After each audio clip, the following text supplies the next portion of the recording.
राजनीति में सभासद से संसद और राजभवन तक सफर तय करने वाले लालजी टंडन का 21 जुलाई की सुबह निधन हो गया।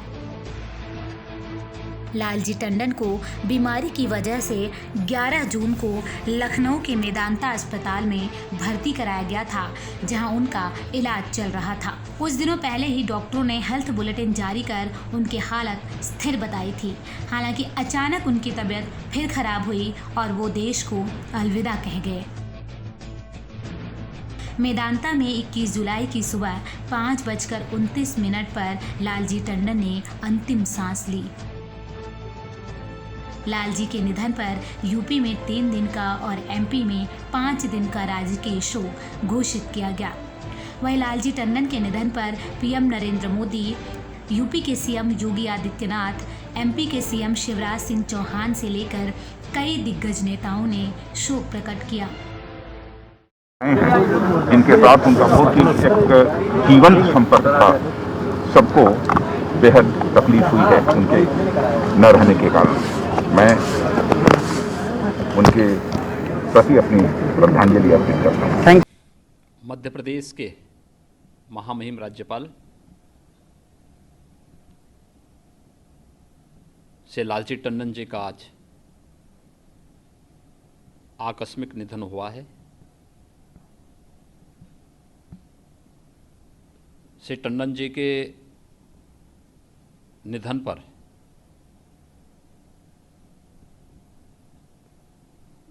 मैं उनके प्रति विनम्र श्रद्धांजलि अर्पित करता हूं। शोक संतप्त परिजनों के प्रति अपनी गहरी संवेदना भी व्यक्त करता हूं। लखनऊ के तो वे प्राण ही थे। लखनऊ के विकास के लिए, उत्तर प्रदेश के समग्र विकास के लिए उन्होंने जो कुछ भी किया वह अविस्मरणीय है। आज प्रातः उनका निधन हुआ है। भारतीय जनता पार्टी के वरिष्ठ नेता के रूप में, फिर उत्तर प्रदेश सरकार में मंत्री के रूप में और अभी मध्य प्रदेश के राज्यपाल के रूप में, इससे पहले बिहार के राज्यपाल के रूप में उन्होंने अपनी कुशलता और दक्षता का परिचय सदैव दिया। उत्तर प्रदेश की राजनीति में कैबिनेट मंत्री के रूप में प्रदेश की सेवा की, साथ ही साथ मध्य प्रदेश के महामहिम राज्यपाल के रूप में आज उन्होंने अपनी अंतिम सांसें ली, राजनीति को अलविदा कहा। और साथ ही साथ यूँ कह लिया जाए, एक राजनेता के रूप में, सांसद के रूप में और राज्यपाल के रूप में एक कुशल प्रशासक भी थे। जीवन भर वो राष्ट्र सेवा में लगे रहे। हर एक क्षेत्र में उनके योगदान को सदैव याद किया जाएगा। माननीय टंडन जी सार्वजनिक जीवन में स्वच्छता के प्रतीक थे। मध्य प्रदेश के राज्यपाल के रूप में भले उनका कार्यकाल अल्प रहा हो, 29 जुलाई को उन्होंने पदभार यहां संभाला था और आज 21 जुलाई में साल भर पूरा होने को था, लेकिन उन्होंने सदैव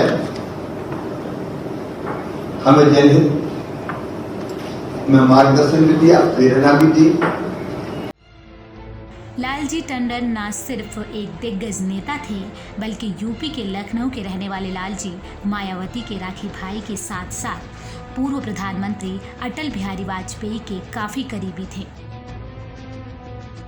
लालजी टंडन खुद कहा करते थे कि अटल बिहारी वाजपेयी ने राजनीति में उनके साथी, भाई और पिता तीनों की ही भूमिका अदा की है। अटल के साथ उनका करीब 5 दशकों का साथ रहा। इतना लंबा साथ अटल का शायद ही किसी और राजनेता के साथ रहा हो। यही वजह रही कि अटल बिहारी वाजपेयी के बाद उनकी राजनीतिक विरासत को लखनऊ में टंडन ने ही संभाला था और सांसद चुने गए थे। मित्र थे, भाई थे, पिता थे, मेरे मार्गदर्शक थे।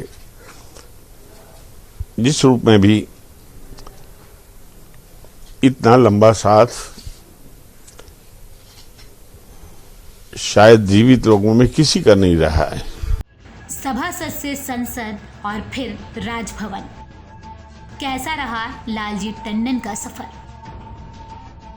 बता दें कि लखनऊ की जान लालजी टंडन का जन्म 12 अप्रैल 1935 में हुआ था। अपने शुरुआती जीवन में ही लालजी टंडन आरएसएस से जुड़ गए थे। उन्होंने स्नातक तक की पढ़ाई करने के बाद 1958 में कृष्णा टंडन के साथ शादी की। संघ से जुड़ने के दौरान ही पूर्व प्रधानमंत्री अटल बिहारी वाजपेयी से उनकी मुलाकात हुई। लालजी शुरू से ही अटल बिहारी वाजपेयी के काफी करीब रहे।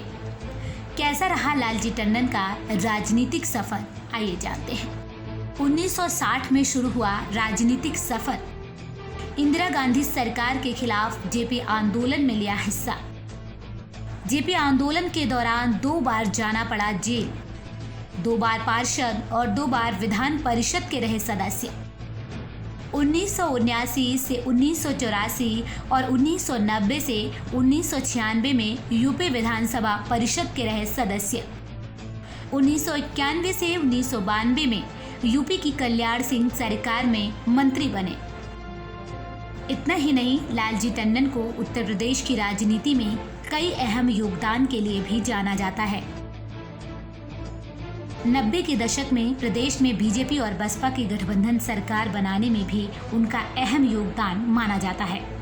इसके बाद लालजी 1996 से 2009 तक लगातार 3 बार चुनाव जीतकर विधानसभा पहुंचे। बसपा सुप्रीमो मायावती उन्हें अपने बड़े भाई की तरह मानती थीं और राखी भी बांधा करती थी। 1997 में वो प्रदेश के नगर विकास मंत्री भी रहे। लालजी टंडन ने संभाली अटल की विरासत। 2009 में लखनऊ से बने सांसद, 2018 में बिहार के बने राज्यपाल, जुलाई 2019 में एमपी के बने राज्यपाल। 2009 में पूर्व प्रधानमंत्री अटल बिहारी वाजपेयी के राजनीति से दूर होने के बाद जब लखनऊ लोकसभा सीट खाली हुई तो बीजेपी ने लालजी टंडन को ही ये सीट सौंपी और लालजी टंडन ने भी बीजेपी के भरोसे पर खरा उतरकर रीता बहुगुणा जोशी को हराकर लखनऊ लोकसभा सीट आसानी से जीत ली और संसद पहुंचे। लालजी टंडन को साल 2018 में बिहार के राज्यपाल की जिम्मेदारी सौंपी गई थी और फिर कुछ दिनों बाद मध्य प्रदेश का राज्यपाल बनाया गया था। हालांकि जब उनकी तबीयत खराब हुई तो यूपी की गवर्नर आनंदीबेन पटेल को मध्य प्रदेश के गवर्नर पद का अतिरिक्त प्रभार सौंपा गया था, शायद ये सोचकर कि लालजी टंडन जल्द ठीक होकर अपनी जिम्मेदारी वापस संभाल लेंगे, लेकिन ऐसा ना हो सका और वो हमेशा हमेशा के लिए 21 जुलाई की सुबह देश को अलविदा कह गए। Bureau report, AB star news.